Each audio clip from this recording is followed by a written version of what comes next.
Muy buenas noches y bienvenidos a Escenarios.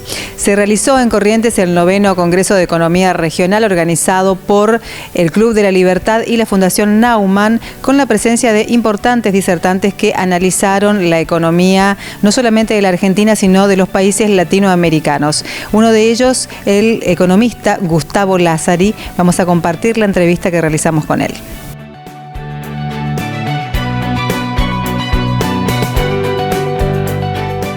La clave es entender cómo realmente estás. Argentina está, para mí, en una situación de inviabilidad porque no podemos lograr el cometido, esa es la definición de la palabra inviabilidad, de sacar gente de la pobreza, de generar un país en desarrollo, con oportunidades para que nuestros hijos vean en el país la oportunidad de desarrollarse, crecer y seguir sacando gente de la pobreza. Tenemos 42% de pobres, puede ser tranquilamente 50%, es decir que el desafío es perentorio e irrenunciable. ¿Por qué estamos inviables? Por dos temas. Porque la macro está desordenada, está muy mal, y todos los políticos te van a hablar de la macroeconomía. Vos escuchás siempre hablar del déficit fiscal, del dólar, pero también la micro está bloqueada. La microeconomía es el funcionamiento del comercio, las empresas, los monotributistas, los autónomos, y está bloqueada porque tiene tres mochilas que le impiden crecer con vigorosidad. Y es la mochila fiscal, los 165 impuestos, los 100 mecanismos de recaudación, de percepción, de retención, toda esta locura. La mochila regulatoria, la Argentina es la economía del permiso, tenemos que pedir permiso para todo y eso nos saca tiempo, vida, esfuerzo. Y la mochila laboral no salarial, por la cual hicimos un sistema que en lugar de proteger al trabajador, disminuimos la demanda de trabajo, por lo tanto tenemos menos trabajo. Y hoy tenemos un problema serio de que ni siquiera tenemos una fuerza laboral preparada para los pocos puestos de trabajo que se están buscando. Entonces, ahí hay que meter cuchillo y mano para hacer una ley laboral que proteja al trabajador. Protegerlo significa darle oportunidad, porque la protección sin oportunidad no es chamullo, no existe. Ahí tenemos también una combinación entre cuestiones económicas y cuestiones ideológicas de cada gobierno, ¿no? El tema de la sobreprotección, como decía usted, laboral. ¿Cómo se hace para seguir protegiendo al trabajador, pero que eso no sea un corset para el que emplea? A ver, primero que la ideología sin resultados es más mito que ideología, ¿no? O sea, uno puede tener una cosmovisión de ideas, si querés, más progresista, menos progresista, pero vos tenés que verlo respaldado en el resultado. Si el resultado es que tenés trabajadores que no pueden hacerse su propia vivienda, que no pueden viajar al lugar de trabajo, que no les alcanza para comer, algo falló en tus ideologías. O sea, habrá estado muy lindo en algún momento, pero hoy no funciona. Tenemos que lograr, y es compatible, porque todo el mundo lo logró, no estoy inventando nada, que el trabajador esté protegido en caso de despidos, con un seguro de desempleo o con una indemnización razonable, pero que eso no sea incompatible con la demanda de trabajo. Entonces, si un maxi kiosco, un pequeño comercio, cree que pierde todo el comercio por contratar dos personas, no va a contratar dos personas. Entonces, la ley está mal hecha. Vos tenés que lograr que el tipo contrate dos y tenga ganas de abrir un segundo comercio y para contratar otros dos y así crecer. Vos pensás que Argentina tiene 600.000 empresas. Preguntémonos por qué las 600.000 no contratamos una persona por año. En un periodo de gobierno serían 2,4 millones de personas. Esa es la pregunta. Y te van a contestar, porque no me da el negocio por los impuestos, porque tengo que pedir permiso para todo, me la paso haciendo trámites estúpidos todo el día, o porque tengo miedo de que un juicio me rompa el negocio. Entonces tenés que resolver esas tres cosas. Hay una realidad también que es, la voracidad del Estado por recurrir a fondos, digamos, y que hace que esta maraña fiscal sea cada vez más pesada. ¿Cómo se resuelve esa cuestión? Hay dos vías. El óptimo, que es difícil, que el Estado se dé cuenta que no puede hacer todo, que mucho abarca, poco aprieta. No puede tener 20 ministerios y manejarlos bien, es imposible. Por algo las manos tienen 10 dedos. O sea, no existe un gobierno de 20 ministerios y vos vas a ver 20 ministerios en nación, provincia y municipio. Un delirio, ¿no? Una cosa mal hecha. En funciones que podrían no estar. Hay funciones que tienen que hacerlas más los municipios que las provincias y de pronto tenés más ministerios en la provincia que en los municipios. O tenés los mismos ministerios replicados en la nación y capaz que no tienen escuela. Es decir, ahí ojalá los políticos se den cuenta que hicieron un monstruo grande que no pisa fuerte.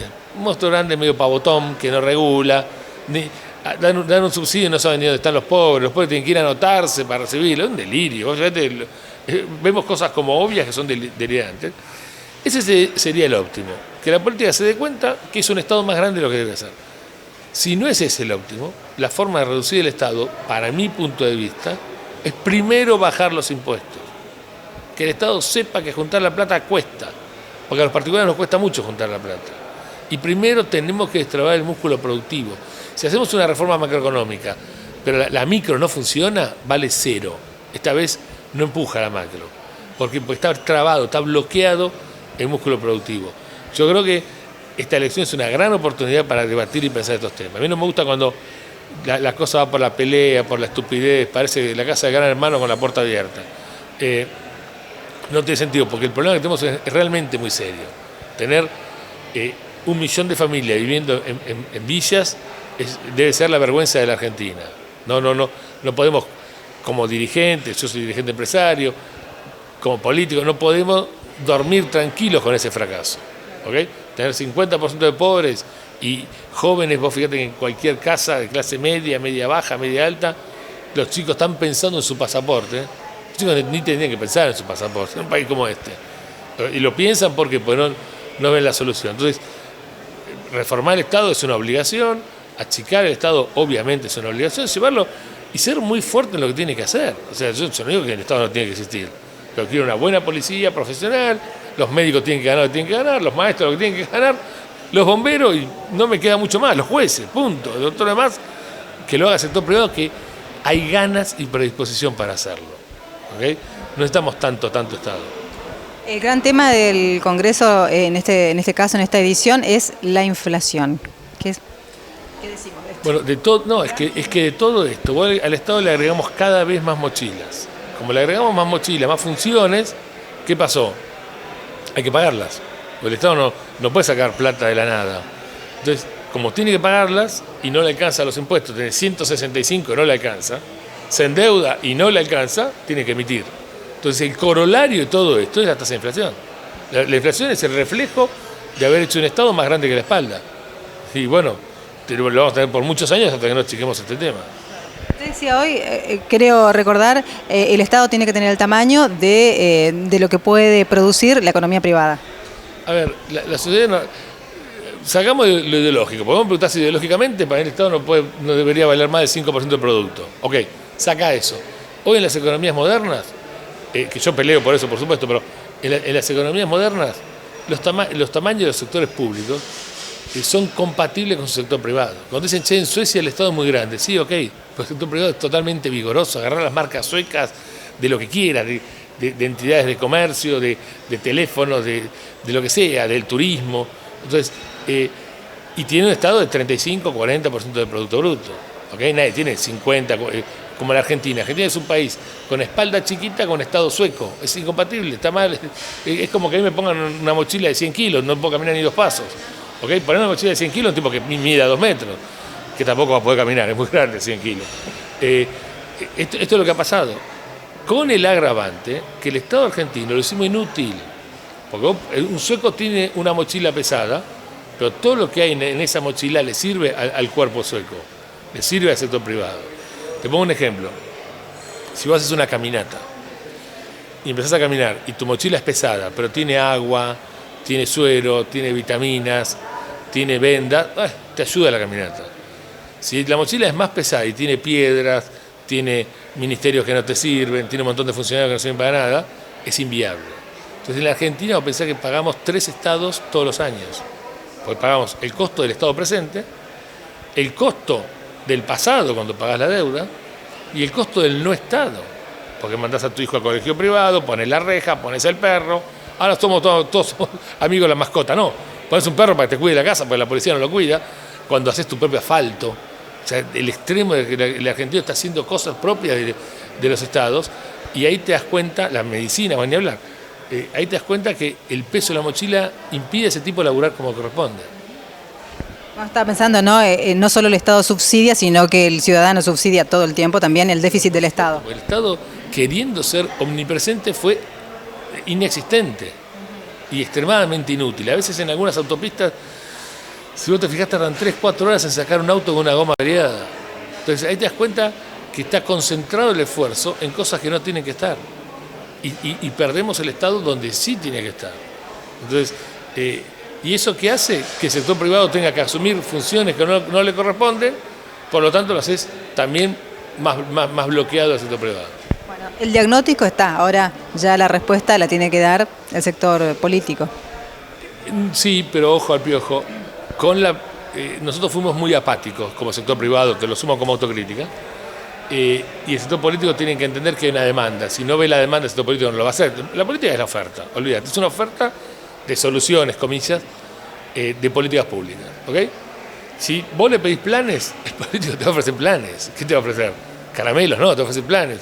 Ahora, si vos le pedís, che, déjame laburar, el político no tiene otra que dejarte laburar. Entonces nosotros tenemos que trabajar mucho en ser demandantes, proactivos de la clase política. Alberti decía, el que no se mete en asuntos públicos paga su pereza con su fortuna.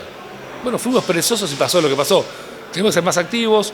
Yo invito a la gente que participe en su cámara, que participe en el grupo que quiera, en la política que quiera, no importa, pero que se meta porque la Argentina necesita que el sector privado esté dispuesto y le muestre a la política su predisposición a laburar.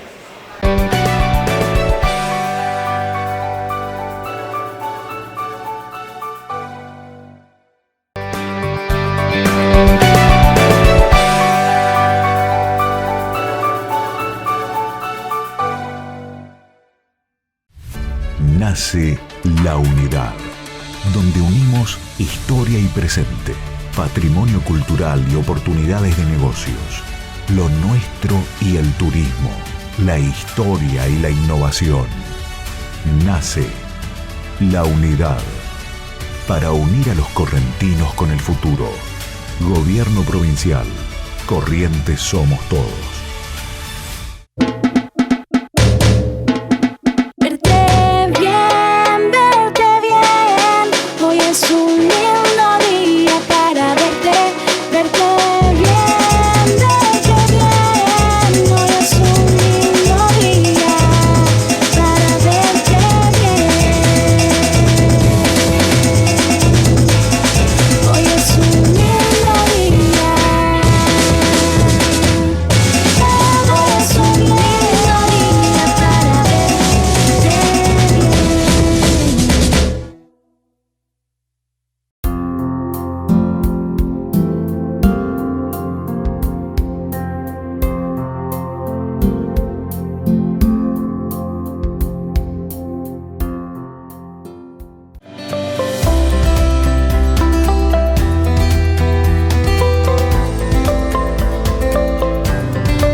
Invitados al 9º Congreso de Economía Regional estuvieron los representantes del Grupo Linke, Gustavo Linke, y de Las Marías, Osvaldo Sánchez, quienes se refirieron a la inflación y su influencia en la productividad de las empresas que representan.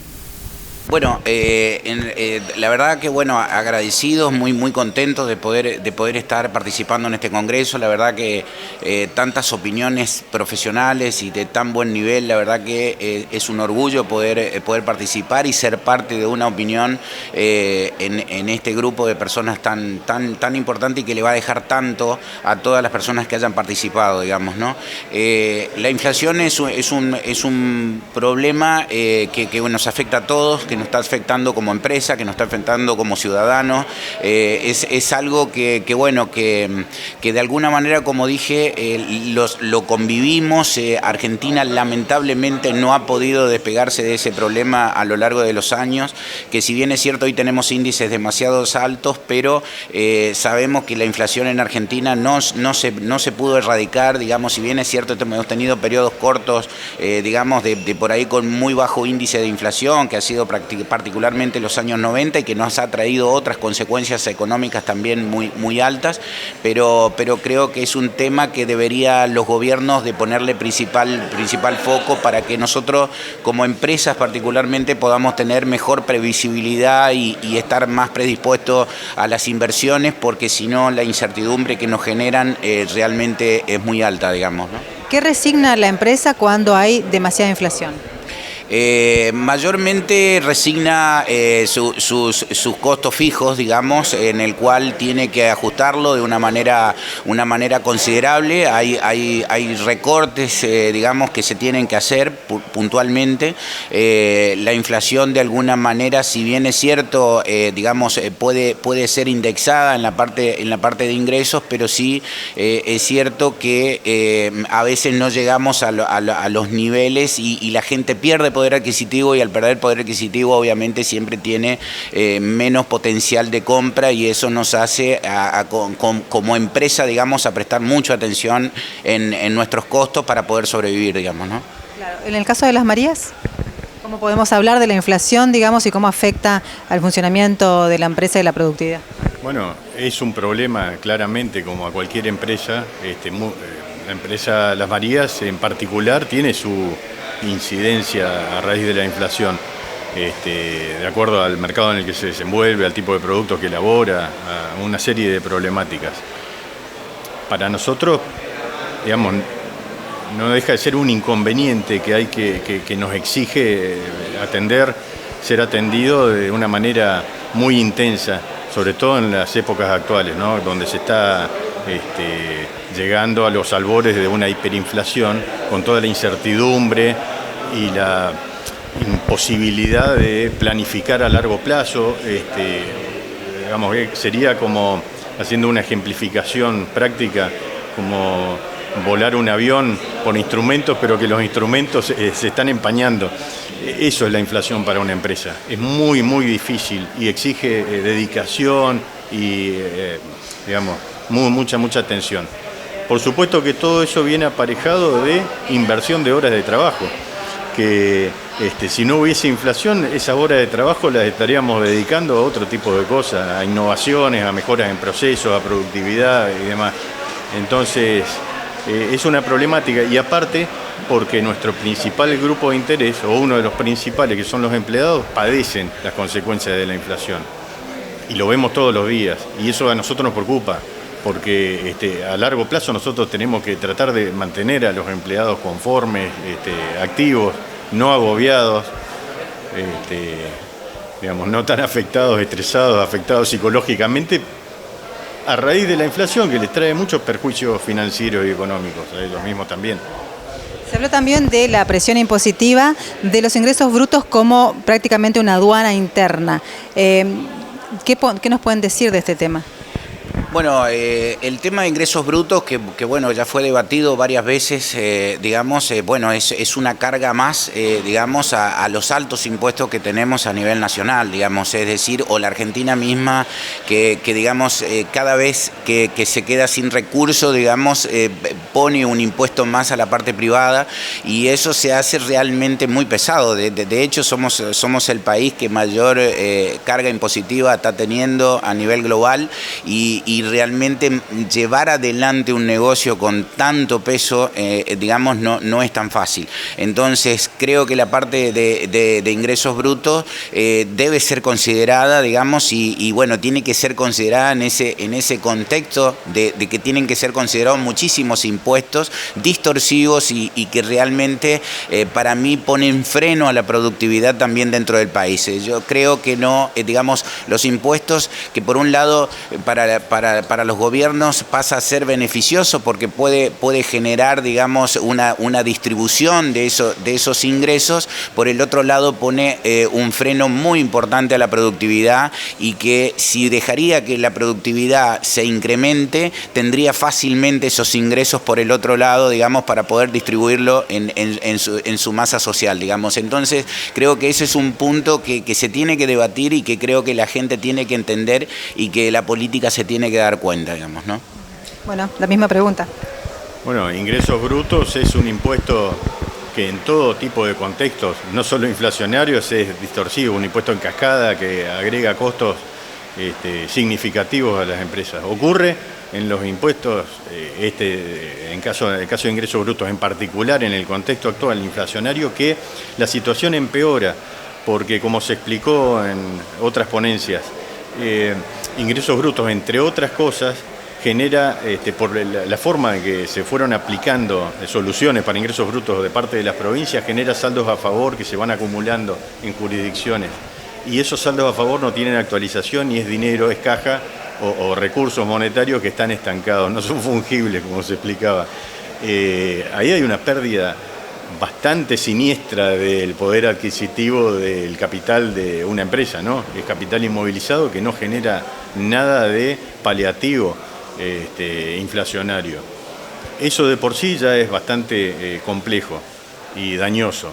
Entonces, lastimosamente, los ingresos brutos forman parte del mecanismo de financiación de las provincias y con el gasto público que hay, provincias más, provincias menos, pero todas necesitan de esa fuente de financiación. Deberían un poco también trabajar, quizás una frase muy trillada, pero las provincias, la nación debería trabajar en la baja del gasto público para alivianar un poco la presión tributaria. Y sobre todo, más que alivianarla, también empezar a eliminar impuestos distorsivos, que no hacen más que desincentivar la actividad empresarial. Bueno, también la otra cuestión, ¿no? El corset que genera una protección al trabajador que a veces tiene un efecto contrario, que es que los empresarios, digamos, que no se suma trabajo al sector y tampoco trabajo en blanco, ¿no? Bueno, es un tema, creo que la modernización laboral, digamos, de las reglas laborales, y yo creo que tiene que darse el debate, tenemos que discutirlo acá. Yo creo que está muy lejos, creo que de las intenciones de cualquier dirigente, digamos, y de la parte privada, de quitar derechos. No se trata de quitar derechos, se trata de ordenar situaciones que ante la modernidad hoy por hoy no podemos tener digamos, las reglas que estamos teniendo en la parte laboral, y eso lamentablemente es lo que está generando ese trabajo en negro. Entonces hoy, en una situación como la de hoy, como bien lo decían en las diferentes exposiciones aquí, digamos, hay un sector que de alguna manera está indexado, que de alguna manera trata de pelear con la inflación, que es la parte, digamos, de las personas que están declaradas o en blanco, y hay un gran sector, digamos, que está totalmente retrasado con la inflación, que lo sufre enormemente, y que eso no puede seguir siendo, digamos. O sea, yo creo que es misma responsabilidad de la sociedad luchar por ese tema, que se corrija, y no tiene que ver con la parte privada o la parte empresarial, tiene que ver con la sociedad, que se permite que, digamos, algunos sectores sindicalizados y de alguna manera tengan una protección quizás desmedida, digamos, que va más allá con otros intereses que solo defender los derechos de los trabajadores, y que de alguna manera están perjudicando a una gran cantidad de personas que podrían tener una mejor condición de trabajo, digamos, ¿no? Inclusive no tiene que ver solamente con las empresas, las pymes, los trabajadores independientes, los trabajadores de la economía social también están regidos por la misma legislación. Totalmente, y eso, por eso creo que se necesita un gran debate social, ¿no? Y digo social porque vuelvo a insistir, no es una cuestión solo de la política o solo de una parte privada o del empresariado, es una parte social, es decir, cómo vamos entre todos a decir esto tiene que cambiar y tiene que ser diferente. ¿Cómo afecta en el caso de las Marías, para hablar de temas puntuales? Bueno, un poco, antes que nada, coincido con el diagnóstico y la recomendación, ¿no? Pero Las Marías es una empresa que digamos, tiene muy claro y trabaja seriamente en la responsabilidad social empresaria. Entonces, y en el cumplimiento de la legislación laboral en particular. Así que, con todo lo que eso implica, no es un problema la litigiosidad, porque, digamos, se hacen muchas cosas a favor del personal. Entonces no tenemos el problema de la industria del juicio y todo eso, o sumamente atenuado. Ahora, el trabajar en esas condiciones, asumiendo toda esa carga del costo laboral, no deja de ser un distorsivo en la competitividad, porque por otro lado hay una gran cantidad de masa empresaria, de actividad económica, que no se rige por las mismas reglas y no padece o no soporta los mismos costos que afectan a su rentabilidad. Entonces, ahí hay un problema para atender también, porque el incentivo para estar al margen del cumplimiento de todas esas leyes laborales y el depósito de las cargas, es muy grande el incentivo. Por eso se explica que haya tanta actividad fuera de regla, ¿no? Así que para las empresas que están en regla, hay una distorsión en la competitividad. Son reglas de juego desparejas. Entonces, eso también es otro tema a atender, por supuesto. Bueno, o sea, buscar un equilibrio, ¿no? Y de alguna manera trasladar esto a los sectores que tienen la posibilidad de modificar o de ajustar todas estas demandas que se están visibilizando aquí en el Congreso. Sí, claro. Y vuelvo a insistir y coincido plenamente con Osvaldo, digamos, es claro lo que él dice. También es cierto que afecta a la competitividad porque hay una distorsión en la cual, por eso esto se tiene, pero vuelvo a insistir en que la sociedad también tiene que reclamar. Esas personas que están fuera, digamos, de los derechos que deberían tener, deberían aunarse y también decir, bueno, queremos una solución para nosotros, digamos, hay un alto porcentaje de personas que no tienen derecho, que digamos que cobran sueldos insignificantes, digamos, y que están trabajando en la misma cantidad que las otras personas en blanco, y creo que ellas deberían aunarse y decir, bueno, queremos una respuesta a nosotros, a nuestra condición, y vuelvo a insistir, enfrentarse contra los poderes que se tengan que enfrentar para modificar esa situación. Y sin duda eso, como dice Osvaldo, mejorará también la competitividad de las empresas que hoy también se ven muy afectadas entre los costos que puedan tener esas empresas serias, digamos, que quieran trabajar de una manera especial en el mercado, digamos, contra aquellas empresas que tratan de sobrevivir y obviamente no cubren con todas estas todas estas obligaciones, digamos, legales, digamos, ¿no? Mayor compromiso de todos los sectores. Hay que seguir trabajando, no hay que bajar los brazos. La esperanza, digamos, no hay que perderla, ¿no? Por lo pronto, atender al contexto inflacionario. Es lo urgente. Saber manejar el flujo de caja, principalmente. Y no perder de vista lo importante. Muchísimas gracias. A ustedes.